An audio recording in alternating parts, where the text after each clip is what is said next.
आज हमारे स्कूली शिक्षा विभाग ने, सरकार ने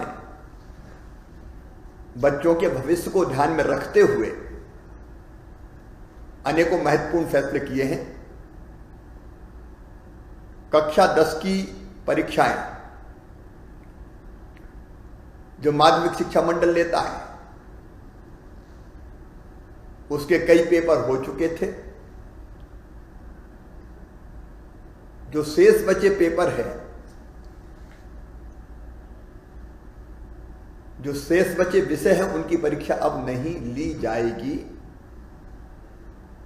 जिन विषयों की परीक्षा हो चुकी है, उन्हीं विषयों के अंक के आधार पर मेरिट लिस्ट घोषित की जाएगी और जो विषय बचे हैं उनके सामने केवल पास लिखा जाएगा। 12वीं की परीक्षा जो माध्यमिक शिक्षा मंडल देता है, बोर्ड की परीक्षा, वो बच्चों के भविष्य को ध्यान में रखते हुए अत्यंत महत्वपूर्ण होती है, बहुत महत्वपूर्ण होती है। उस परीक्षा के परिणाम बच्चों के भविष्य की दिशा तय करते हैं। इसलिए जरूरी है कि वो परीक्षा पूरी ली जाए। इसलिए 12वीं की परीक्षाओं के जो प्रश्न पत्र शेष रह गए थे, अब उनकी परीक्षा दिनांक 8 जून 2020 से 16 जून 2020 के मध्य आयोजित की जाएगी। सीबीएसई के परीक्षा की तिथियां भी घोषित हो चुकी है। हमारे 12वीं के बच्चों का भविष्य प्रभावित ना हो, इसलिए हमने ये परीक्षाएं लेने का फैसला किया है। एक और महत्वपूर्ण फैसला हमने किया है। दिनांक 19 मार्च से प्रदेश में लॉकडाउन रहने के कारण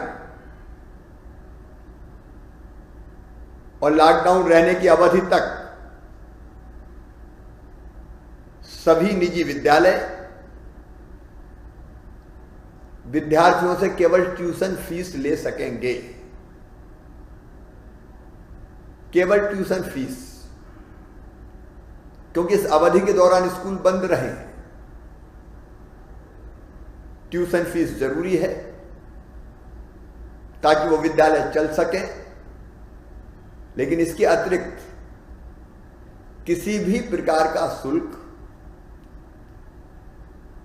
इस अवधि के बीच, लॉकडाउन की अवधि के बीच का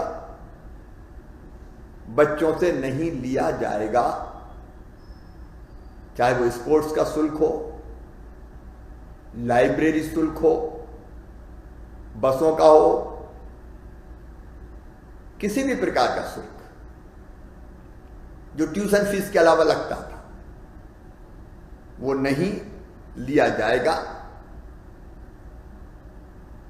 स्कूल खुलने के बाद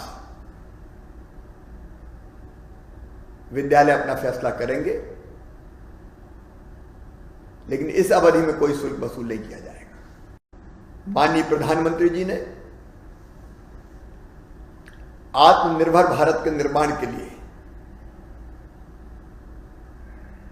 एक के बाद एक कई पैकेज देश को दिए हैं। आज हमारे वित्त मंत्री जी ने जो पैकेज घोषित किया है, उसमें ईज ऑफ डूइंग बिजनेस पर ध्यान केंद्रित किया हुआ है, स्वदेशी उत्पादन पर विशेष जोर दिया गया है, कोयला खनन में कॉमर्शियल माइनिंग, ऑर्डिनेंस फैक्ट्री के निगमीकरण एवं रक्षा क्षेत्र में स्वदेशी उत्पादन के लिए विशेष बजट जैसे कदमों से भारत आत्मनिर्भरता के पथ पर आगे बढ़ेगा। पीपीपी मॉडल से एयरपोर्ट का विकास एवं एयर स्पेस के विस्तार से यात्रियों के समय और पैसे की बचत होगी, जिससे आने वाले समय में भारत पूरी ऊर्जा के साथ विकास के पथ पर बढ़ेगा।